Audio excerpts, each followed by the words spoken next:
அனைவருக்கும் வணக்கம். என் பெயர் ரேவதி. காஞ்சிபுரம் மாவட்டம் குன்றத்தூர் ஒன்றியம் மேல்படப்பை ஊராட்சி ஒன்றிய நடுநிலைப் பள்ளியில் இடைநிலை ஆசிரியராக பணிபுரிந்து வருகிறேன். கல்வி கண்டிருந்த காமராசர் அறக்கட்டளை நடத்தும் பாரதியார் மற்றும் பாரதிதாசன் ஆகியோரை ஒப்புவித்தல் சொல்லி என் பள்ளி மாணவி சேசிஜா 3ஆம் வகுப்பு படிக்கிறார். பாரதியார் ஆகியோரை ஒப்புவிக்கப் போகிறார். அனைவருக்கும் வணக்கம்.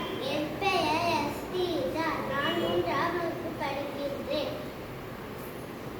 நான் தற்போது பாரதியார் புதிய ஆத்திச்சொலி சொல்ல போகிறேன். அச்சம் தவிர், ஆண்மை தவறை, இலைத்தல் நிகழ்ச்சி, ஈகை திறன், உடலினை உரிமை, ஊன்மிக விருது, எண்ணுவது உயர்வு, ஏற்போல் நட, ஐம்பொறி ஆட்சிகள், ஒற்றுமை வலிமையாம், ஓய்தல் ஒளி, ஓடதம் துறை, கற்றது ஒழுகு, காலம் வழியே, நினைப்பத காவலி, ஈயோட்டு அஞ்சு, குன்றன நுங்குது, கூடித் தொழிசு, எடுப்பது சோறு, கேட்டிடும் துணிவு, கைத்தொழில் போற்று, கொடுமையை ஏற்றுமை, போர்களை கொண்டுவார், கவ்வியதை விடை, சரித்திர தேர்ச்சிகள்,